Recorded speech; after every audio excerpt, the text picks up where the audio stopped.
ਹਾਂਜੀ।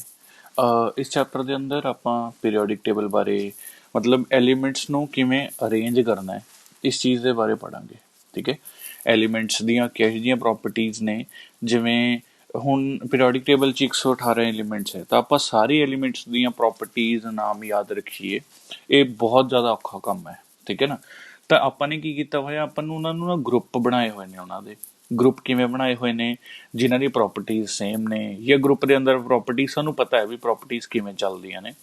ਤਾਂ ਆਪਾਂ ਇੱਕ ਐਲੀਮੈਂਟ ਦੀ ਅਗਰ ਸਾਨੂੰ ਪ੍ਰੋਪਰਟੀ ਪਤਾ ਹੈ, ਸਾਨੂੰ ਬਾਕੀਆਂ ਦੀ ਵੀ ਹੌਲੀ ਹੌਲੀ ਪਤਾ ਲੱਗ ਜਾਂਦੀ ਹੈ। ਪੀਰੀਓਡਿਕ ਕਲਾਸੀਫਿਕੇਸ਼ਨ ਦਾ ਮਤਲਬ ਬਸ ਇੰਨਾ ਕੁ ਹੈ ਕਿ ਜਿੰਨੇ ਵੀ ਐਲੀਮੈਂਟਸ ਨੇ ਇਹਨਾਂ ਨੂੰ ਇੱਕ ਸਿਸਟਮ 'ਚ ਕਲਾਸੀਫਾਈ ਕਰਨਾ, ਇੱਕ ਸਿਸਟਮ 'ਚ ਰੱਖਣਾ, ਤਾਂ ਕਿ ਸਾਨੂੰ ਇਹਨਾਂ ਨੂੰ ਸਟੱਡੀ ਕਰਨਾ ਈਜ਼ੀ ਹੋਵੇ।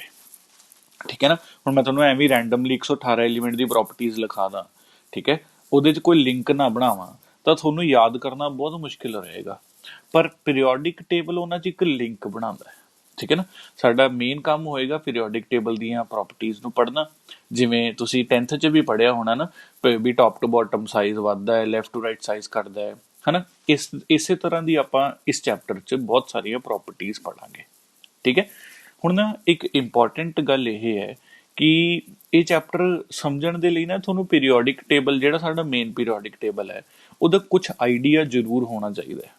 ਠੀਕ ਹੈ। ਤਾਂ ਮੈਂ ਪੀਰੀਓਡਿਕ ਕਲਾਸੀਫਿਕੇਸ਼ਨ ਆਫ ਐਲੀਮੈਂਟਸ ਲਿਖਵਾ ਰਿਹਾ, ਬਟ ਅੱਜ ਆਪਾਂ ਇਹ ਚੈਪਟਰ ਨਹੀਂ ਸਟਾਰਟ ਕਰਾਂਗੇ। ਅੱਜ ਆਪਾਂ ਪੀਰੀਓਡਿਕ ਟੇਬਲ ਦੇ ਬਾਰੇ ਮੈਂ ਤੁਹਾਨੂੰ ਕੁਛ ਇਹੋ ਜਿਹੀਆਂ ਚੀਜ਼ਾਂ ਦੱਸੂਗਾ ਜਿਹੜੀਆਂ ਤੁਹਾਨੂੰ ਯਾਦ ਹੋਣ ਤਾਂ ਆਪਣਾ ਕੰਮ ਚੈਪਟਰ 'ਚ ਬਹੁਤ ਸੌਖਾ ਹੋ ਜਾਏਗਾ। ਠੀਕ ਹੈ ਨਾ। ਤਾਂ ਮੈਂ ਕੁਝ ਬੇਸਿਕ ਚੀਜ਼ਾਂ ਦੱਸੂਗਾ ਪੀਰੀਓਡਿਕ ਟੇਬਲ ਦੇ ਬਾਰੇ। ਵੈਸੇ ਪੀਰੀਓਡਿਕ ਕਲਾਸੀਫਿਕੇਸ਼ਨ ਆਫ ਐਲੀਮੈਂਟਸ ਕਿਵੇਂ ਹੈ, ਜਿਵੇਂ ਸਭ ਤੋਂ ਪਹਿਲਾਂ ਸਭ ਤੋਂ ਪੁਰਾਣਾ ਟੇਬਲ ਹੈ ਨਾ, ਜਿਵੇਂ ਨਿਊਲੈਂਡ ਲਾਅ ਆਫ ਆਕਟੇਵਸ ਹੈ ਨਾ, ਜਾਂ ਟਰਾਇਡਸ ਸਿਸਟਮ ਸੀਗਾ, ਇਹ ਵੀ ਤੁਸੀਂ 10th 'ਚ ਪੜ੍ਹਿਆ ਹੋਣਾ ਸਾਰਾ ਕੁਝ। ਫਿਰ ਮੈਂਡਲੀਵਸ ਪੀਰੀਓਡਿਕ ਟੇਬਲ ਆਇਆ, ਫਿਰ ਫਾਈਨਲੀ ਸਾਡੇ ਕੋਲ ਮਾਡਰਨ ਪੀਰੀਓਡਿਕ ਟੇਬਲ ਆਇਆ, ਹੈ ਨਾ। ਬਿਲਕੁਲ ਇਹ ਚੈਪਟਰ ਵੀ ਐਵੇਂ ਚੱਲੇਗਾ। ਪਹਿਲਾਂ ਸਾਰੇ ਪੁਰਾਣੇ ਲਾਜ਼ ਪੜ੍ਹਾਂਗੇ, ਮੈਂਡਲੀਵ ਪੜ੍ਹਾਂਗੇ, ਨਿਊਲੈਂਡਸ ਪੜ੍ਹਾਂਗੇ, ਟਰਾਇਡਸ ਪੜ੍ਹਾਂਗੇ। ਠੀਕ ਹੈ। ਫਿਰ ਉਹ ਤੋਂ ਬਾਅਦ ਮਾਡਰਨ ਪੀਰੀਓਡਿਕ ਟੇਬਲ ਆਏਗਾ। ਫਿਰ ਮਾਡਰਨ ਪੀਰੀਓਡਿਕ ਟੇਬਲ ਦੇ ਅੰਦਰ ਆਪਾਂ ਸਾਰੀਆਂ ਪ੍ਰੋਪਰਟੀਜ਼ ਪੜ੍ਹਾਂਗੇ, ਵੀ ਗਰੁੱਪ 'ਚ ਪ੍ਰੋਪਰਟੀਜ਼ ਕਿਵੇਂ ਹੁੰਦੀਆਂ ਨੇ, ਪੀਰੀਅਡ 'ਚ ਪ੍ਰੋਪਰਟੀਜ਼ ਕਿਵੇਂ ਹੁੰਦੀਆਂ ਨੇ, ਹੈ ਨਾ। ਮੈਂ ਚਾਹੁੰਦਾ ਕਿ ਅਸੀਂ ਪਹਿਲਾਂ ਨਾ ਮਾਡਰਨ ਪੀਰੀਓਡਿਕ ਟੇਬਲ ਦੇ ਬਾਰੇ ਹੀ ਥੋੜ੍ਹਾ ਜਿਹਾ ਸਟੱਡੀ ਕਰ ਲਈਏ। ਕੱਲ੍ਹ ਤੋਂ ਆਪਾਂ ਸਾਰਾ ਚੈਪਟਰ ਦੇ ਅਕੋਰਡਿੰਗਲੀ ਚੱਲਾਂਗੇ, ਪਰ ਅੱਜ ਮੈਂ ਤੁਹਾਨੂੰ ਮਾਡਰਨ ਪੀਰੀਓਡਿਕ ਟੇਬਲ ਬਾਰੇ ਕੁਝ ਥੋੜ੍ਹੀ ਜਿਹੀ ਐਕਸਟਰਾ ਚੀਜ਼ਾਂ ਦੱਸਣਾ ਚਾਹੁੰਦਾ। ਠੀਕ ਹੈ। ਤਾਂ ਆਪਾਂ ਕੋਈ ਐਗਜ਼ੈਕਟ ਕੋਸ਼ਿਸ਼ ਕਰੋ ਵੀ ਇਸ ਤਰ੍ਹਾਂ ਜਿਵੇਂ ਮੈਂ ਪੇਜ ਰੱਖਿਆ ਹੋਇਆ ਐਵੇਂ ਬਣਾਇਓ। ਜੇ ਵਰਟੀਕਲ 'ਚ ਬਣਾਓਗੇ ਤਾਂ ਤੁਹਾਡਾ ਪੀਰੀਓਡਿਕ ਟੇਬਲ ਨਹੀਂ ਬਣੇਗਾ। ਕਾਪੀ ਟਿਲਟ ਕਰਕੇ ਇਸ ਤਰ੍ਹਾਂ ਨਾਲ ਇੱਕ ਪੀਰੀਓਡਿਕ ਟੇਬਲ ਬਣਾਉਣ ਦੀ ਕੋਸ਼ਿਸ਼ ਕਰਾਂਗੇ। ਠੀਕ ਹੈ। ਜ਼ਿਆਦਾ ਮਤਲਬ ਉਹ ਨਹੀਂ ਹੋਣਾ ਚਾਹੀਦਾ ਬਿਲਕੁਲ ਸਿੱਧੀ ਲਾਈਨ ਹੋਵੇ, ਬਸ ਹਾਂ ਵੀ ਨੀਟ ਹੋਵੇ, ਤੁਹਾਨੂੰ ਦਿਖੇ, ਕਲੀਨ ਹੋਵੇ। ਠੀਕ ਹੈ। ਤੁਹਾਨੂੰ ਐਲੀਮੈਂਟਸ ਲਿਖੇ ਹੋਏ ਪਤਾ ਲੱਗਣ। ਆਪਾਂ ਸਾਰੇ ਪੀਰੀਓਡਿਕ ਟੇਬਲ ਨਹੀਂ ਯਾਦ ਕਰਾਂਗੇ। ਸਾਡੇ ਲਈ ਸਭ ਤੋਂ ਇੰਪੋਰਟੈਂਟ ਹੁੰਦਾ ਹੈ ਐਸ ਬਲੋਕ ਤੇ ਪੀ ਬਲੋਕ। ਸਾਨੂੰ ਜ਼ਿਆਦਾਤਰ ਜਿਹੜੇ ਕਨਸੈਪਟਸ ਹੈ ਐਸ ਬਲੋਕ ਜਾਂ ਪੀ ਬਲੋਕ ਦੇ ਆਉਂਦੇ ਨੇ। ਡੀ ਐਂਡ ਐਫ ਵੀ ਕਿਤੇ ਕਿਤੇ ਯੂਜ਼ ਹੁੰਦਾ। ਡੀ ਐਂਡ ਐਫ ਵੀ ਆਪਾਂ ਸਾਰਾ ਨਹੀਂ ਯਾਦ ਕਰਨਾ, ਕੁਝ ਪਾਰਟਸ ਡੀ ਐਂਡ ਐਫ ਦੇ ਯਾਦ ਕਰਾਂਗੇ। ਠੀਕ ਹੈ ਨਾ। ਤਾਂ ਮੈਂ ਪਹਿਲਾਂ ਚੈਪਟਰ ਸਟਾਰਟ ਕਰਨ ਤੋਂ ਪਹਿਲਾਂ ਪੀਰੀਓਡਿਕ ਕਲਾਸੀਫਿਕੇਸ਼ਨ ਐਲੀਮੈਂਟਸ ਇੱਕ ਰਫ ਜਿਹਾ, ਭਾਵੇਂ ਤੁਸੀਂ ਸਕੇਲ ਨਾਲ ਵੀ ਬਣਾ ਸਕਦੇ ਹੋ, ਬੱਚੇ ਸਕੇਲ ਨਾਲ ਵੀ ਬਣਾਉਂਦੇ ਨੇ। ਠੀਕ ਹੈ। ਇੱਕ ਨਾ ਰਫ ਜਿਹਾ ਪੀਰੀਓਡਿਕ ਟੇਬਲ ਬਣਾਉਂਦੇ ਆ, ਤਾਂ ਕਿ ਮੈਂ ਤੁਹਾਨੂੰ ਉਹਦੇ ਵਿੱਚ ਕੁਝ ਆਈਡੀਆ ਦੇਵਾਂ ਵੀ ਕਿਹੋ ਜਿਹਾ ਹੁੰਦਾ ਪੀਰੀਓਡਿਕ ਟੇਬਲ। ਠੀਕ ਹੈ। ਸਾਨੂੰ ਐਲੀਮੈਂਟਸ ਯਾਦ ਹੋਣੇ ਬਹੁਤ ਜ਼ਰੂਰੀ ਹੈ, ਕਿਉਂਕਿ ਹੁਣ ਐਗਜ਼ਾਮੀਨਰ ਰੈਂਡਮਲੀ, ਪਹਿਲੀ ਗੱਲ ਤਾਂ ਤੁਹਾਨੂੰ ਯਾਦ ਹੈ ਨਾ, ਪਹਿਲਾਂ ਇੱਥੇ 1-2 ਦਾ ਗਰੁੱਪ ਹੁੰਦਾ ਹੈ। ਤੁਸੀਂ ਆਰਾਮ ਨਾਲ ਇਹਨੂੰ ਪੈਨਸਲ ਸਕੇਲ ਲੈ ਕੇ ਬਿਲਕੁਲ ਬਣਾ ਸਕਦੇ ਹੋ ਇਸ ਤਰ੍ਹਾਂ ਨਾਲ। ਬਿਲਕੁਲ ਲੈਫਟ ਕਾਰਨਰ ਤੇ ਐਵੇਂ 2 ਦਾ ਗਰੁੱਪ ਹੁੰਦਾ ਹੈ। ਠੀਕ ਹੈ। ਫਿਰ ਇਸ ਤਰ੍ਹਾਂ ਨਾਲ ਇਹਦੇ ਅੰਦਰ ਡਿਵੀਜ਼ਨ ਹੁੰਦੀ ਹੈ, ਫਸਟ, ਸੈਕਿੰਡ, ਥਰਡ। ਇੱਥੇ ਉੱਪਰ ਛੋਟਾ ਜਿਹਾ ਇੱਕ ਹਾਈਡਰੋਜਨ ਵੀ ਪਿਆ ਹੁੰਦਾ ਹੈ। ਠੀਕ ਹੈ। ਜਿੰਨਾ ਕੁ ਵੀ ਮੈਂ ਇਹਦੇ ਕਲੋਜ਼ ਬਣਾ ਸਕਦਾ। ਮੈਂ ਜ਼ਿਆਦਾ ਸਫਾਈ ਦੀ ਜ਼ਰੂਰਤ ਨਹੀਂ ਹੈ, ਹਾਂ ਬਸ ਇੰਨਾ ਮਤਲਬ ਜਗ੍ਹਾ ਰੱਖਿਓ ਵੀ ਕੁਝ ਐਲੀਮੈਂਟਸ ਲਿਖੇ ਜਾ ਸਕਣ। ਠੀਕ ਹੈ। ਇਸ ਤਰ੍ਹਾਂ ਨਾਲ ਹੁੰਦਾ। ਫਿਰ ਇੱਥੇ ਇਸ ਹਾਈਟ ਤੱਕ, ਸੈਕਿੰਡ ਦੇ ਬਰਾਬਰ ਦੀ ਹਾਈਟ ਤੱਕ, ਇਸ ਤਰ੍ਹਾਂ ਨਾਲ। ਸਹੀ ਹੈ ਨਾ।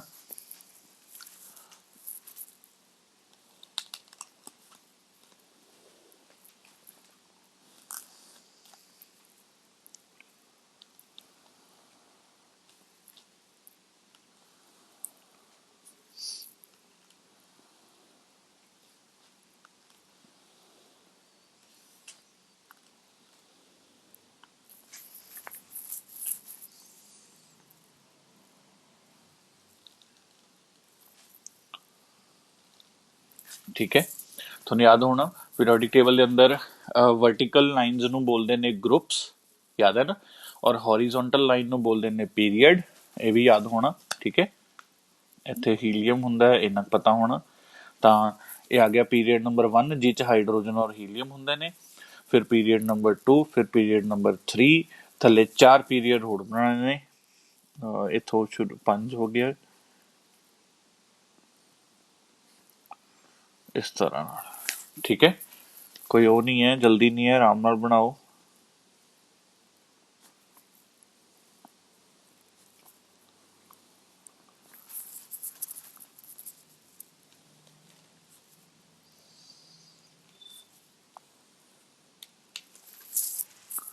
ठीक है, जिवें अज मैं एस और पी ब्लॉक बारे दसूंगा, तो मैं डी नूं बाला डिटेल च नहीं बनाऊंगा।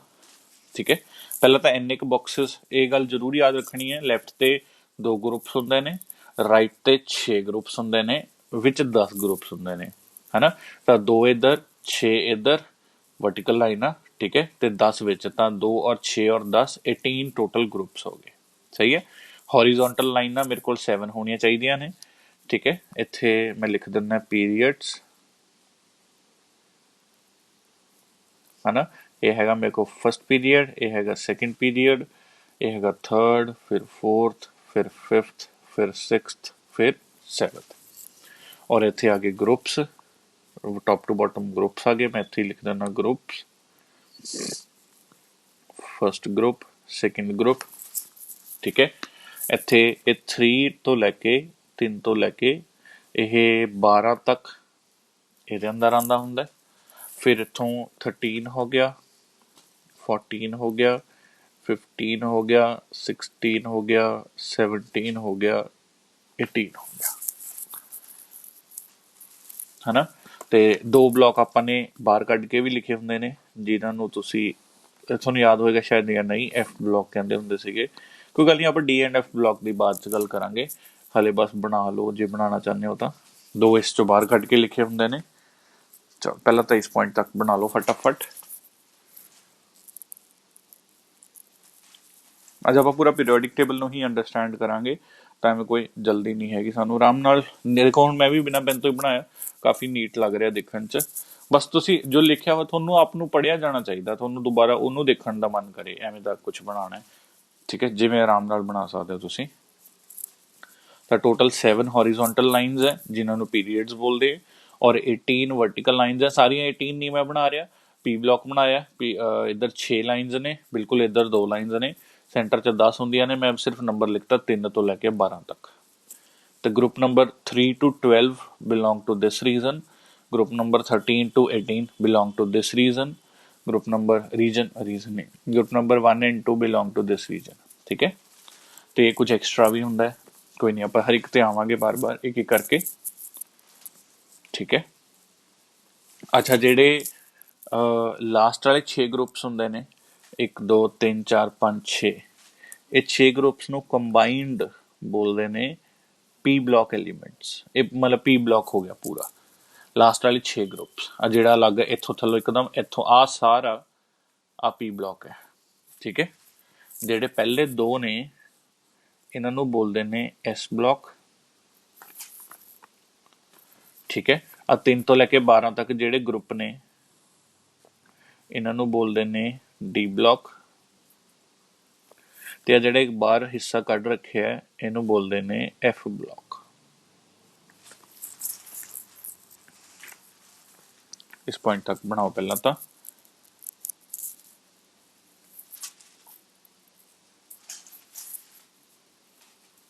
ठीक है, जो इन्ना बना लिया मैसेज ते यस सर लिख दो, ताकि फिर मैं अगे समझावा।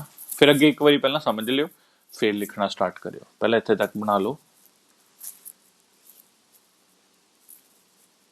जो तुसीं इधर कंप्लीट बना लिया एक बार मैसेज लिख दियो, फिर मैं नैक्सट समझाना।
लिख लिया रितिंदर? जीनिया नोट कर लिया इन्ना पार्ट?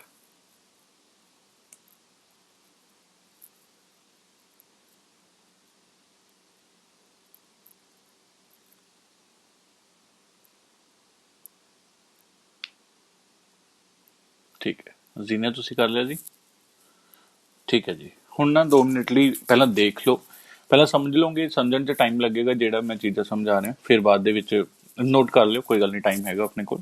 ਠੀਕ ਹੈ, ਤੁਹਾਨੂੰ ਯਾਦ ਹੋਊਗਾ ਜਿਹੜਾ ਆਪਾਂ ਇਲੈਕਟ੍ਰੋਨਿਕ ਕਨਫੀਗਰੇਸ਼ਨ ਲਿਖਣ ਦੇ ਰੂਲਸ ਪੜ੍ਹੇ ਸੀਗੇ, ਆਪਾਂ ਨੇ ਨਾ ਆਫਬਾ ਪ੍ਰਿੰਸੀਪਲ ਨੇ ਦੱਸਿਆ ਸੀਗਾ ਕਿ ਇਲੈਕਟ੍ਰੋਨਿਕ ਕਨਫੀਗਰੇਸ਼ਨ ਕਿਵੇਂ ਲਿਖਣੀ ਹੁੰਦੀ ਹੈ। ਮੈਂ ਨੀਚੇ ਆਰਡਰ ਲਿਖ ਦਿੰਦਾ, ਠੀਕ ਹੈ, ਹਲੇ ਨੋਟ ਨਾ ਕਰਿਓ ਕੁਝ ਵੀ, ਹਲੇ ਸਿਰਫ ਇੱਕ ਵਾਰ ਦੇਖ ਲਓ, ਯਾਦ ਕਰੋ ਆਰਡਰ ਕਿਵੇਂ ਬੋਲਦੇ ਹੁੰਦੇ ਸੀਗੇ, ਯਾਦ ਹੈ ਨਾ?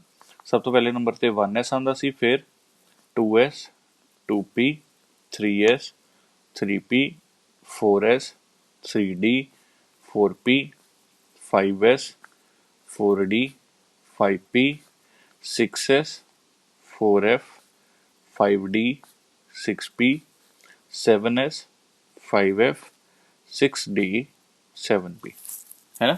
ऑफबॉ ने ਇਹ ਸਾਨੂੰ ਪੂਰਾ ਆਰਡਰ ਦੱਸਿਆ ਸੀਗਾ ਵੀ ਇਸ ਅਕੋਰਡਿੰਗਲੀ ਚੱਲਦੇ ਆ। ਚਲੋ ਆਪਾਂ ਇਹਨੂੰ ਸੋਚਦੇ ਹਾਂ, ਠੀਕ ਹੈ। ਸਭ ਤੋਂ ਪਹਿਲਾ ਐਲੀਮੈਂਟ ਆ ਪਿਆ ਮੇਰੇ ਕੋਲ, ਇਸ ਐਲੀਮੈਂਟ ਦਾ ਨਾਮ ਹੁੰਦਾ, ਯਾਦ ਹੋਏਗਾ, ਹਾਈਡਰੋਜਨ। ਜੇ ਮੈਂ ਇਹਦੀ ਕਨਫੀਗਰੇਸ਼ਨ ਲਿਖਣੀ ਹੋਵੇ ਤਾਂ ਸੋਚੋ ਹਾਈਡਰੋਜਨ ਦੀ ਕਨਫੀਗਰੇਸ਼ਨ ਕਿੰਨੀ ਹੁੰਦੀ ਹੈ। ਇੱਕ ਇਲੈਕਟ੍ਰੋਨ ਜਾਏਗਾ ਇਹਦੇ ਕੋਲ, ਤਾਂ ਇੱਕ ਇਲੈਕਟ੍ਰੋਨ ਹੈ ਮਤਲਬ 1s1। ਇੱਕ ਵਾਰ ਧਿਆਨ ਨਾਲ ਲਿਖੋ, ਪਹਿਲਾਂ ਇੱਕ ਵਾਰੀ ਦੇਖ ਲਓ, ਬਸ ਬਾਅਦ 'ਚ ਲਿਖਿਓ। ਤਾਂ ਹਾਈਡਰੋਜਨ ਦੀ ਕਨਫੀਗਰੇਸ਼ਨ ਆਏਗੀ 1s1, ਸਹੀ ਹੈ। ਹਾਈਡਰੋਜਨ ਤੋਂ ਬਾਅਦ ਇੱਧਰ ਹੁੰਦਾ ਦੂਜਾ ਐਲੀਮੈਂਟ ਜਿਹੜਾ ਹੁੰਦਾ ਹੀਲੀਅਮ। ਹੁਣ 1s ਦੇ ਅੰਦਰ 2 ਇਲੈਕਟ੍ਰੋਨ ਭਰ ਸਕਦੇ ਆ, ਤਾਂ ਹੀਲੀਅਮ ਦੀ ਆ ਜਾਏਗੀ 1s2, ਇਹ ਵੀ ਪਤਾ ਲੱਗ ਗਿਆ ਹੁਣ। ਹੀਲੀਅਮ ਤੋਂ ਬਾਅਦ ਆਉਂਦਾ ਜੀ ਇੱਥੇ ਲਿਥੀਅਮ। ਹੁਣ ਦੇਖੋ ਲਿਥੀਅਮ ਦੀ ਆਏਗੀ 1s2, ਫਿਰ 2s1। ਮੈਂ ਸਿਰਫ ਨਾ ਲਾਸਟ ਵਾਲੀ ਕਨਫੀਗਰੇਸ਼ਨ ਲਿਖ ਰਿਹਾ, ਨਹੀਂ ਤਾਂ ਇੱਥੇ ਪੂਰੀ ਨਹੀਂ ਲਿਖੀ ਜਾਣੀ, ਸਿਰਫ ਲਾਸਟ ਵਾਲੀ। ਲਾਸਟ 'ਚ ਇਹਦੇ ਕੀ ਹੈ, ਲਿਥੀਅਮ ਦੇ 2s1।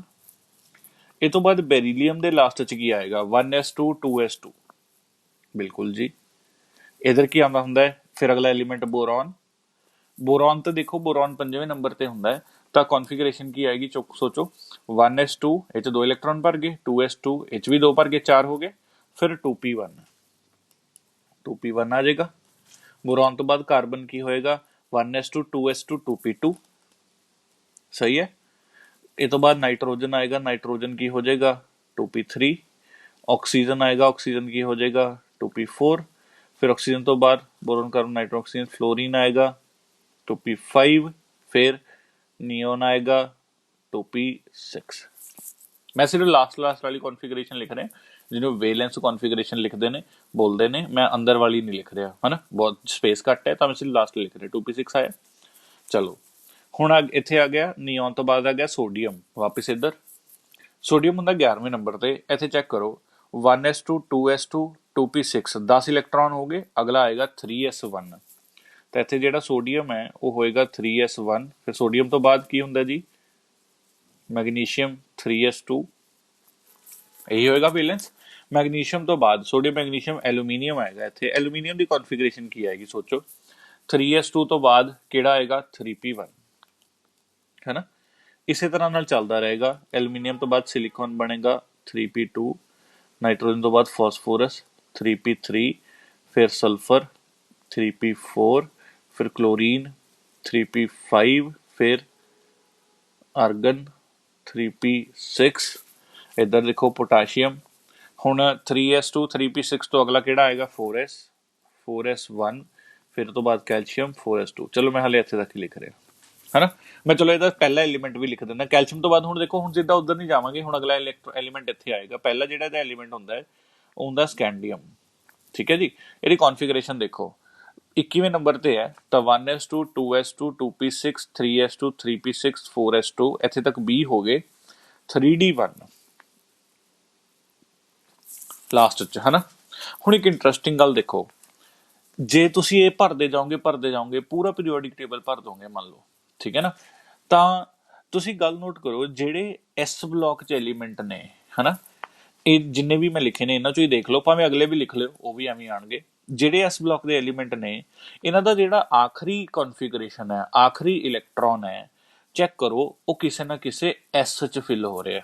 ਚੈੱਕ ਕਰੋ, ਕੈਲਸ਼ੀਅਮ ਕੀ ਹੈ ਲਾਸਟ 'ਚ, 4s2। ਪੋਟਾਸ਼ੀਅਮ ਕੀ ਹੈ, 4s1। ਸੋਡੀਅਮ ਕੀ ਹੈ 3s 3s 2s 2s 1s है ना। और ਇਹ ਚੋਂ ਜਿਹੜਾ ਮਰਜ਼ੀ ਐਲੀਮੈਂਟ ਚੱਕ ਲਓ, ਚਾਹੇ ਇੱਥੇ ਜਿਹੜਾ ਹੋਏਗਾ ਉਹ ਚੱਕ ਲਓ, ਚਾਹੇ ਇਹ ਵਾਲਾ ਚੱਕ ਲਓ, ਚਾਹੇ ਇਹ ਵਾਲਾ ਇਹ ਵਾਲਾ ਇਹ ਵਾਲਾ ਇਹ ਵਾਲਾ, ਇਹਨਾਂ ਦੇ ਲਾਸਟ 'ਚ ਐਸ ਭਰ ਰਿਹਾ ਹੋਏਗਾ। ਠੀਕ ਹੈ, ਲਾਸਟ ਇਹਨਾਂ ਦਾ ਇਲੈਕਟ੍ਰੋਨ ਐਸ 'ਚ ਜਾਏਗਾ। ਹੁਣ ਕੋਈ ਵੀ ਐਸ ਹੋ ਸਕਦਾ, ਜਿਵੇਂ ਦੇਖੋ ਐਸ ਦੇ ਵੀ ਉਹ ਹੈ ਲੌਜੀਕ ਹੈ। ਦੇਖੋ ਪਹਿਲੇ ਪੀਰੀਅਡ ਵਾਲੇ 'ਚ 1s ਭਰ ਰਿਹਾ ਸੀਗਾ, ਦੂਜੇ ਪੀਰੀਅਡ ਵਾਲੇ 'ਚ ਕੀ ਭਰ ਰਿਹਾ 2s, ਤੀਜੇ ਪੀਰੀਅਡ 'ਚ 3s, ਚੌਥੇ ਪੀਰੀਅਡ 'ਚ 4s। ਤਾਂ ਇਹਦਾ ਮਤਲਬ ਜਦੋਂ ਮੈਂ ਪੰਜਵੇਂ ਤੇ ਆਊਂਗਾ ਇੱਥੇ ਕੀ ਕੌਨਫੀਗਰੇਸ਼ਨ ਆਏਗੀ 5s, ਇਹਦੀ ਹੋਏਗੀ 5s1, ਇਹਦੀ ਹੋਏਗੀ 5s2। ਫਿਰ ਛੇਵੇਂ ਪੀਰੀਅਡ 'ਚ 6s1 6s2। ਕੋਈ ਵੀ ਐਲੀਮੈਂਟ ਹੈ, ਮੈਨੂੰ ਨਹੀਂ ਪਤਾ ਕੌਣ ਐਲੀਮੈਂਟ ਹੈ, ਮਤਲਬ ਪਤਾ ਓਬਵੀਅਸਲੀ ਇੱਕ ਵਾਰੀ ਦੇਖਾਂਗੇ 7s1 7s2। ਸਹੀ ਹੈ ਨਾ। ਇਹ ਸਾਰਿਆਂ ਦੀ ਵੇਲੈਂਸ ਆਖਰੀ ਕੌਨਫੀਗਰੇਸ਼ਨ 'ਚ ਐਸ ਆ ਰਿਹਾ ਹੈ। ਇਸੇ ਕਰਕੇ ਇਹਨਾਂ ਸਾਰਿਆਂ ਨੂੰ ਇਕੱਠੇ ਐਸ ਬਲੌਕ ਬੋਲਿਆ ਜਾਂਦਾ ਹੈ। ਗੱਲ ਖਾਨੇ ਪਈ। ਇੱਧਰ ਚੈੱਕ ਕਰੋ, ਇਹ ਪੀ ਬਲੌਕ ਹੈ ਤੇ ਚੈੱਕ ਕਰੋ ਸਭ ਦੇ ਲਾਸਟ 'ਚ ਪੀ ਭਰ ਰਿਹਾ। ਇੱਥੇ helium, sir helium exceptional case ਹੈ, ਹੀਲੀਅਮ ਦੇ ਲਾਸਟ 'ਚ ਪੀ ਨਹੀਂ ਭਰਦਾ, ਸਟਿਲ ਇਹ ਪੀ ਬਲੌਕ ਦਾ ਪਾਰਟ ਹੈ। ਠੀਕ ਹੈ, ਤਾਂ ਇਹ ਹੀਲੀਅਮ ਨੂੰ ਛੱਡ ਕੇ ਪੂਰੇ ਪੀਰੀਓਡਿਕ ਟੇਬਲ ਪੂਰੇ ਪੀ ਬਲੌਕ 'ਚ ਹਰ ਇੱਕ ਐਲੀਮੈਂਟ ਦੇ ਲਾਸਟ 'ਚ ਪੀ ਭਰੇਗਾ। ਬੋਰੋਨ ਦੇ ਲਾਸਟ 'ਚ 2p1 ਹੈ, ਆਰਗਨ ਦੇ ਲਾਸਟ 'ਚ 3p6 ਹੈ ਨਾ। ਇਹਦੇ 'ਚ ਵੀ ਆਹੀ ਚੀਜ਼ ਫੋਲੋ ਹੋਏਗੀ। ਦੂਜੇ ਪੀਰੀਅਡ 'ਚ 2p ਭਰ ਰਿਹਾ, ਤੀਜੇ ਪੀਰੀਅਡ 'ਚ 3p ਭਰੇਗਾ, ਚੌਥੇ ਪੀਰੀਅਡ 'ਚ ਕੀ ਭਰੇਗਾ, ਇਹ ਹੋਏਗਾ 4p1 4p2 4p3। ਇੱਥੇ ਮੈਂ ਲਿਖ ਦਿੰਦਾ 4p1 ਹੋਏਗਾ, 4p2 ਹੋਏਗਾ, 4p3 ਹੋਏਗਾ, ਫਿਰ 4p4, ਫਿਰ 4p5, ਫਿਰ 4p6। ਸਿਰਫ ਲਾਸਟ ਕੌਨਫੀਗਰੇਸ਼ਨ ਵੇਲੈਂਸ ਕੌਨਫੀਗਰੇਸ਼ਨ, ਇਹ ਤੋਂ ਪਹਿਲਾਂ ਜੋ ਹੈ ਉਹ ਤਾਂ ਭਰੇਗਾ ਹੀ। ਹੁਣ ਜਿਵੇਂ ਅਗਰ ਮੈਂ ਇਸ ਐਲੀਮੈਂਟ ਦੀ ਐਗਜ਼ਾਮੀਨਰ ਮੈਨੂੰ ਕੌਨਫੀਗਰੇਸ਼ਨ ਪੁੱਛਦਾ, ਠੀਕ ਹੈ, ਇਹ ਗੈਲੀਅਮ ਹੁੰਦਾ ਹੈ, ਇਹਦੀ ਕੌਨਫੀਗਰੇਸ਼ਨ ਪੁੱਛਦਾ ਹੈ, ਤਾਂ ਮੈਂ ਇਹਦੇ ਲਾਸਟ 'ਚ 4p1 ਹੈ, ਪਰ 4p ਤੋਂ ਪਹਿਲਾਂ ਜੋ ਵੀ ਹੈ ਉਹ ਤਾਂ ਫੁੱਲੀ ਫਿਲਡ ਹੋਏਗਾ, ਤਾਂ ਹੀ ਇਲੈਕਟ੍ਰੋਨ 4p ਤੱਕ ਆਇਆ। ਤਾਂ 4p ਇੱਥੇ ਸੋਚੋ, ਦੇਖੋ 4p1 ਇਹਦੀ ਲਾਸਟ ਕੌਨਫੀਗਰੇਸ਼ਨ ਹੈ, ਇਹ ਤੋਂ ਪਹਿਲਾਂ ਆਹ ਸਾਰਾ ਪੂਰੀ ਤਰ੍ਹਾਂ ਨਾਲ ਭਰਿਆ ਹੋਏਗਾ। 1s 'ਚ 2 ਇਲੈਕਟ੍ਰੋਨ ਹੋਣਗੇ, ਇਸ s 'ਚ 2 ਇਲੈਕਟ੍ਰੋਨ, ਇਸ 'ਚ 6, ਇਸ 'ਚ 2, ਇਸ 'ਚ 6, ਫਿਰ 2, ਫਿਰ ਇਹ 'ਚ 10, ਫਿਰ 4p1 ਆਇਆ। ਗੱਲ ਸਮਝ ਆ ਰਹੀ ਹੈ ਨਾ। ਠੀਕ ਹੈ, ਇਸ ਬਲੌਕ ਹੁਣ ਇਹ ਸਭ ਦੇ ਲਾਸਟ 'ਚ p ਭਰਦਾ ਹੈ। ਇਸੇ ਕਰਕੇ ਇਸ ਪੂਰੇ ਬਲੌਕ ਨੂੰ ਕਿਹੜਾ ਬਲੌਕ ਬੋਲਿਆ ਜਾਂਦਾ ਹੈ, ਪੀ ਬਲੌਕ। ਮੈਂ ਤੁਹਾਨੂੰ ਦੱਸਣ ਵਾਸਤੇ ਸਿਰਫ ਇਹਦਾ ਪਹਿਲਾ ਐਲੀਮੈਂਟ ਵੀ ਲਿਖਤਾ ਸਕੈਂਡੀਅਮ। ਚੈੱਕ ਕਰੋ ਇਹਦੇ ਲਾਸਟ 'ਚ ਕੌਣ ਭਰ ਰਿਹਾ, ਡੀ ਭਰ ਰਿਹਾ। ਕੋਈ ਵੀ ਡੀ ਭਰ ਰਿਹਾ ਹੋਵੇ ਉਹ ਮੈਟਰ ਨਹੀਂ ਕਰਦਾ, ਪਰ ਡੀ ਭਰ ਰਿਹਾ ਲਾਸਟ 'ਚ, ਇਹ ਜ਼ਰੂਰੀ ਹੈ। ਤਾਂ ਇਹਦੇ ਲਾਸਟ ਡੀ ਭਰ ਰਿਹਾ, ਇਸੇ ਕਰਕੇ ਕਿਹੜਾ ਐਲੀਮੈਂਟ ਹੈ, ਡੀ ਬਲੌਕ। ਤਾਂ ਇਸ ਜ਼ੋਨ 'ਚ ਕੋਈ ਵੀ ਐਲੀਮੈਂਟ ਚੱਕੋਗੇ ਉਹਦੇ ਲਾਸਟ 'ਚ ਡੀ ਭਰੇਗਾ। ਠੀਕ ਹੈ, ਪਰ ਇਹਦਾ ਐਸ ਤੇ ਪੀ ਨਾਲੋਂ ਥੋੜਾ ਜਿਹਾ ਡਿਫਰੈਂਸ ਹੈ। ਕੀ ਡਿਫਰੈਂਸ ਹੈ, ਐਸ ਤੇ ਪੀ 'ਚ ਜਿਹੜਾ ਪੀਰੀਅਡ ਨੰਬਰ ਸੀਗਾ, ਜਿਵੇਂ ਆ ਥਰਡ ਪੀਰੀਅਡ ਸੀਗਾ ਤਾਂ 3s ਭਰ ਰਿਹਾ, 3p ਭਰ ਰਿਹਾ। ਫੋਰਥ ਪੀਰੀਅਡ ਸੀਗਾ ਤਾਂ 4s ਭਰ ਰਿਹਾ, 4p ਭਰ ਰਿਹਾ। ਪਰ ਡੀ ਇੱਕ ਛੋਟਾ ਭਰਦਾ ਹੁੰਦਾ ਪੀਰੀਅਡ ਤੋਂ, ਹਨਾ। ਫੋਰਥ ਪੀਰੀਅਡ ਹੈ ਪਰ ਡੀ ਕਿਹੜਾ ਆਇਆ, 3d।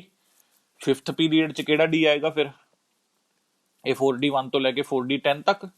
ਸਿਕਸਥ ਪੀਰੀਅਡ 'ਚ ਕਿਹੜਾ ਡੀ ਆਏਗਾ, 5d1। 7 ਪੀਰੀਅਡ 'ਚ ਕਿਹੜਾ ਡੀ ਆਏਗਾ, 6d1।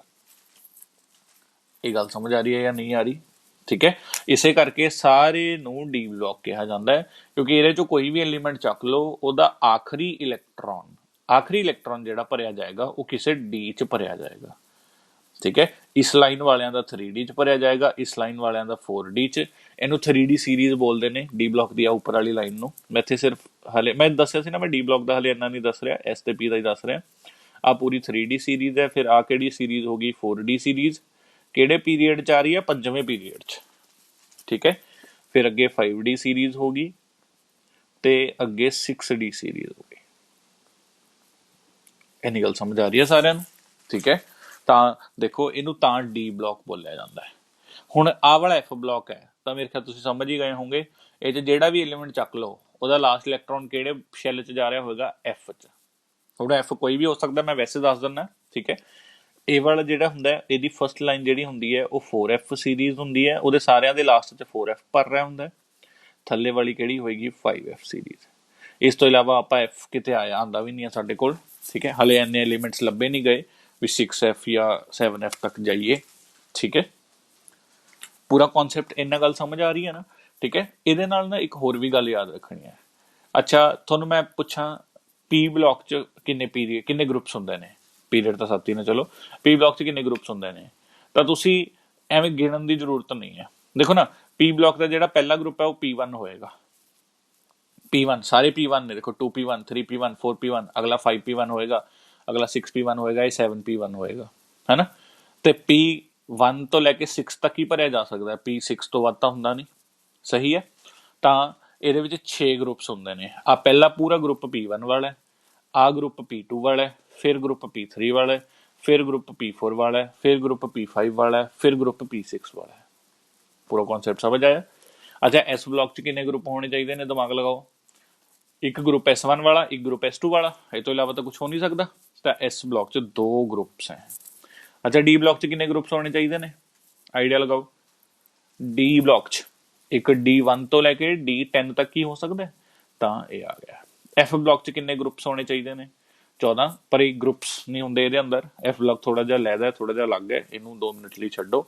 ਇਹ ਥੋੜਾ ਜਿਹਾ ਅਲੱਗ ਤਰ੍ਹਾਂ ਨਾਲ ਚੱਲਦਾ ਐਫ ਬਲੌਕ, ਠੀਕ ਹੈ। ਹਲੇ ਆਪਾਂ ਪਹਿਲਾਂ ਪੀਰੀਓਡਿਕ ਟੇਬਲ ਸਮਝੀਏ, ਬੇਸਿਕਸ। ਇੰਨੀ ਗੱਲ ਸਮਝ ਆ ਰਹੀ ਹੈ ਕਿ ਨਹੀਂ ਆ ਰਹੀ, ਠੀਕ ਹੈ। ਤਾਂ ਮੈਂ ਰੈਂਡਮਲੀ ਕੋਈ ਵੀ ਐਲੀਮੈਂਟ ਚੱਕਾ ਨਾ ਪੀਰੀਓਡਿਕ ਟੇਬਲ 'ਚ, ਕਿਤੇ ਵੀ ਇਸ਼ਾਰਾ ਕਰਾਂ, ਤੁਸੀਂ ਉਹਦੀ ਐਟਲੀਸਟ ਆਖਰੀ ਕੌਨਫੀਗਰੇਸ਼ਨ ਦੱਸ ਸਕਦੇ ਹੋ, ਠੀਕ ਹੈ। ਜਿਵੇਂ ਮੈਂ ਐਵੇਂ ਬੋਲਦਾ ਵੀ ਇਸ ਵਾਲੇ ਐਲੀਮੈਂਟ ਦੀ ਕੌਨਫੀਗਰੇਸ਼ਨ ਦੇਖੋ, ਠੀਕ ਹੈ। ਹੁਣ ਪਹਿਲੀ ਗੱਲ ਤਾਂ ਇਹ ਪੀ ਬਲੌਕ ਦੀ ਚੌਥੀ ਲਾਈਨ 'ਚ ਹੈ, ਤਾਂ ਇਹ P4 ਹੋਏਗਾ। ਔਰ ਇਹ ਕਿਹੜੇ ਪੀਰੀਅਡ 'ਚ ਹੈ, 5ਵੇਂ ਪੀਰੀਅਡ 'ਚ ਹੈ, ਤਾਂ ਇਹ 5P4 ਹੋਏਗਾ। ਇਹਦੇ ਲਾਸਟ 'ਚ 5P4 ਹੋਏਗਾ, ਔਰ ਉਸ ਤੋਂ ਪਹਿਲਾਂ ਸਭ ਕੁਝ ਭਰ ਰੱਖਿਆ ਹੋਏਗਾ, ਹੈ ਨਾ।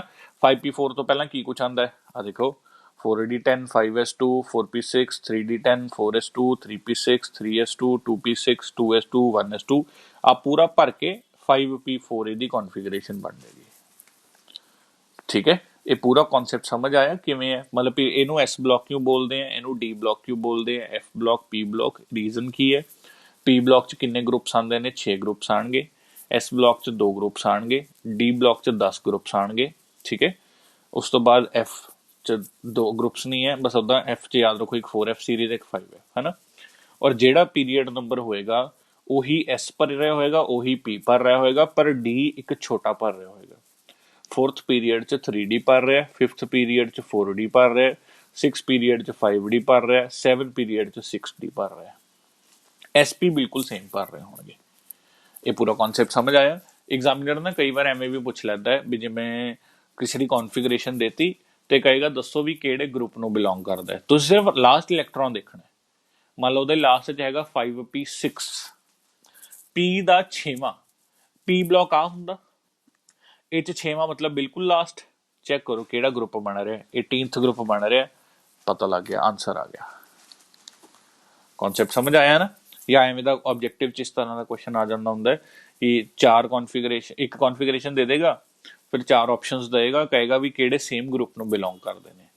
ਤਾਂ ਜਿਨ੍ਹਾਂ ਦਾ ਲਾਸਟ ਕੌਨਫੀਗਰੇਸ਼ਨ, ਵੇਲੈਂਸ ਕੌਨਫੀਗਰੇਸ਼ਨ ਬਿਲਕੁਲ ਸਿਮਿਲਰ ਤਰ੍ਹਾਂ ਨਾਲ ਚੱਲ ਰਹੀ ਹੈ, ਜਿਵੇਂ ਕਿਸੇ ਦੇ ਲਾਸਟ 'ਚ ਹੈ 3S1 ਔਰ ਕਿਸੇ ਦੇ ਲਾਸਟ 'ਚ 6S1, ਤਾਂ 3S1 ਔਰ 6S1 ਦੋਨੋਂ ਐਸ ਬਲੌਕ ਦੇ ਹੋ ਗਏ, ਔਰ S1 S1 ਦੋਨੋਂ ਪਹਿਲੇ ਗਰੁੱਪ ਦੇ ਹੋ ਗਏ, ਤਾਂ ਤੁਹਾਨੂੰ ਪਤਾ ਲੱਗ ਜਾਏਗਾ ਵੀ ਇਹ ਸੇਮ ਗਰੁੱਪ ਨੂੰ ਬਿਲੋਂਗ ਕਰਦੇ ਨੇ। ਇੰਨੀ ਪੂਰੀ ਗੱਲ ਸਮਝ ਆ ਰਹੀ ਹੈ ਨਾ। ਅਗਰ ਕੋਈ ਪੁੱਛੇਗਾ ਵੀ ਐਗਜ਼ਾਮੀਨਰ ਕੌਨਫੀਗਰੇਸ਼ਨ ਦੇ ਕੇ ਕਿਹੜੇ ਸੇਮ ਪੀਰੀਅਡ ਨੂੰ ਬਿਲੋਂਗ ਕਰਦੇ ਨੇ, ਤਾਂ ਪੀਰੀਅਡ 'ਚ ਦੇਖ ਲਓ, ਪੀਰੀਅਡ ਵਾਲਾ ਤਰੀਕਾ ਤੁਹਾਨੂੰ ਕੌਨਫੀਗਰੇਸ਼ਨ ਤੋਂ ਸਭ ਕੁਝ ਪਤਾ ਲੱਗ ਜਾਏਗਾ, ਗਰੁੱਪ ਨੰਬਰ, ਪੀਰੀਅਡ ਨੰਬਰ, ਬਲਾ ਇਹ ਉਹ ਸਭ ਪਤਾ ਲੱਗ ਜਾਏਗਾ। ਇੰਨੀ ਗੱਲ ਸਮਝ ਆ ਰਹੀ ਹੈ, ਠੀਕ ਹੈ। ਅਗਰ ਉਹਦੀ ਵੇਲੈਂਸ ਕੌਨਫੀਗਰੇਸ਼ਨ 4D ਹੈ ਤਾਂ 4D ਕਿਹੜੇ ਪੀਰੀਅਡ 'ਚ ਹੁੰਦਾ, 5ਵੇਂ ਪੀਰੀਅਡ 'ਚ। ਅਗਰ ਉਹਦੀ ਵੇਲੈਂਸ ਕੌਨਫੀਗਰੇਸ਼ਨ 5D ਹੈ ਤਾਂ 5D ਕਿਹੜੇ ਪੀਰੀਅਡ 'ਚ ਹੁੰਦਾ, 6ਵੇਂ ਪੀਰੀਅਡ 'ਚ, ਠੀਕ ਹੈ ਨਾ। ਅਗਰ ਉਹਦੀ ਵੇਲੈਂਸ ਕੌਨਫੀਗਰੇਸ਼ਨ 3P ਹੈ ਤਾਂ 3P ਤਾਂ 3rd ਪੀਰੀਅਡ 'ਚ ਹੁੰਦਾ। S and P period number ਦੇ ਅਕੋਰਡਿੰਗਲੀ ਹੀ ਹੁੰਦੇ ਨੇ, D ਪੀਰੀਅਡ ਤੋਂ ਇੱਕ ਛੋਟਾ ਹੁੰਦਾ। ਇੰਨੀ ਗੱਲ ਸਮਝ ਆਈ ਕਿ ਨਹੀਂ ਆਈ, ਠੀਕ ਹੈ।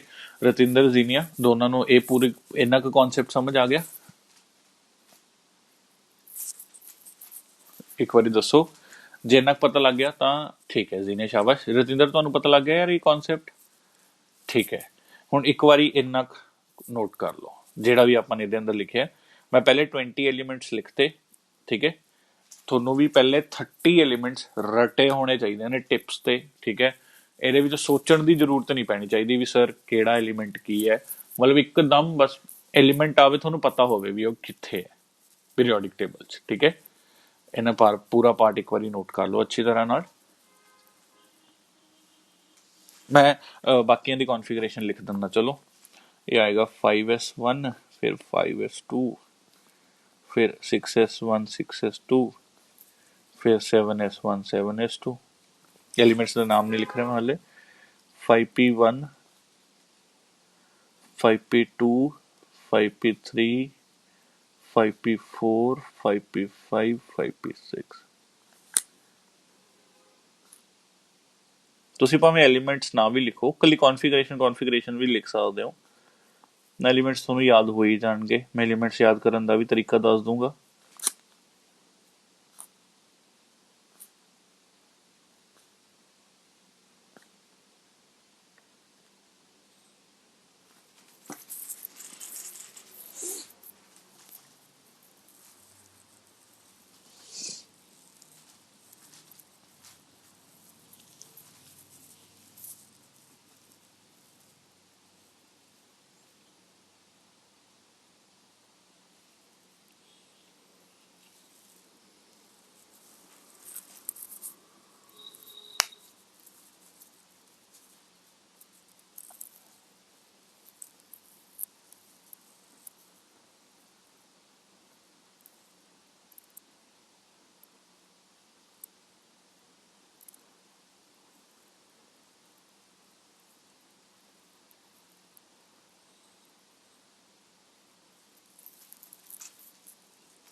ਜਦੋਂ ਨੋਟ ਕਰ ਲਿਆ ਉਦੋਂ ਇੱਕ ਵਾਰੀ ਮੈਸੇਜ ਲਿਖ ਦਿਓ, ਫਿਰ ਮੈਂ ਇਹਦੇ 'ਚ ਫਰਦਰ ਸਮਝਾਉਣਾ ਹੋਰ ਚੀਜ਼ਾਂ। ਹਾਲੇ ਪਹਿਲਾਂ ਕੌਨਫੀਗਰੇਸ਼ਨ ਇੱਕ ਵਾਰੀ ਅੱਛੀ ਤਰ੍ਹਾਂ ਨਾਲ ਪਤਾ ਲੱਗਣੀ ਚਾਹੀਦੀ ਹੈ।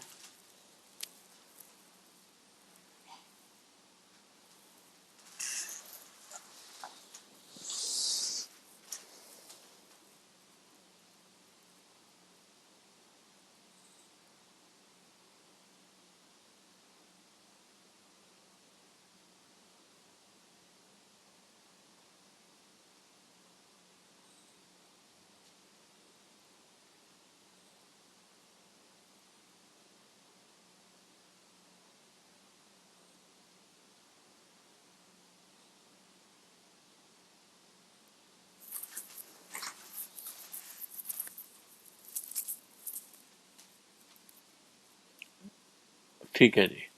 ਹੁਣ ਨਾ ਇੱਕ ਹੋਰ ਵੀ ਦੇਖੋ, ਇੱਕ ਹੋਰ ਚੀਜ਼ ਮੈਂ ਇਹਦੇ ਅੰਦਰ ਦੱਸਦਾ। ਜਿਵੇਂ ਮੈਂ ਤੁਹਾਨੂੰ ਕਹਿ ਰਿਹਾ ਸੀਗਾ ਨਾ ਕਿ ਆ ਜਿਹੜਾ ਆਰਡਰ ਹੈ ਇਹ ਤੁਹਾਨੂੰ ਯਾਦ ਕਰਨ ਦੀ ਜ਼ਰੂਰਤ ਨਹੀਂ ਹੈ। ਇਹਦਾ ਇੱਕ ਹੋਰ ਸ਼ਾਰਟਕਟ ਵੀ ਆ। ਦੇਖੋ ਆਪਾਂ ਇਹ ਐਕਚੁਅਲੀ ਆਰਡਰ ਦੇ ਹਿਸਾਬ ਨਾਲ ਹੀ ਪੀਰੀਓਡਿਕ ਟੇਬਲ ਚੱਲ ਰਿਹਾ ਹੈ ਨਾ। ਹੁਣ ਇਹ ਗੱਲ ਨੋਟ ਕਰੋ, ਪੀਰੀਓਡਿਕ ਟੇਬਲ 'ਚ ਹਮੇਸ਼ਾ ਪਹਿਲਾਂ ਐਸ ਆਉਂਦਾ, ਫਿਰ ਪੀ ਆਉਂਦਾ, ਪਹਿਲਾਂ ਐਸ ਫਿਰ ਪੀ, ਪਹਿਲਾਂ ਐਸ ਫਿਰ ਪੀ। ਪਹਿਲੇ 3 ਪੀਰੀਅਡ ਤੱਕ ਐਵੇਂ ਚੱਲਦਾ। ਇੱਥੇ ਐਸ ਹੈ 1s, फिर 2s है, फिर 2p आएगा, फिर 3s है, फिर 3p आएगा, फिर 4s है। ਹੁਣ p ਆਉਣ ਤੋਂ ਪਹਿਲਾਂ d ਆਏਗਾ, ਚੌਥੇ ਪੀਰੀਅਡ 'ਚ d ਆ ਜਾਂਦਾ ਹੈ। ਔਰ ਯਾਦ ਹੈ ਨਾ 4s ਤੋਂ ਬਾਅਦ ਫਿਰ d ਕਿਹੜਾ ਭਰੇਗਾ, ਚੌਥੇ ਪੀਰੀਅਡ 'ਚ ਕਿਹੜਾ d ਆਉਂਦਾ ਹੈ, d ਇੱਕ ਛੋਟਾ ਯਾਨੀ ਕਿ 3d।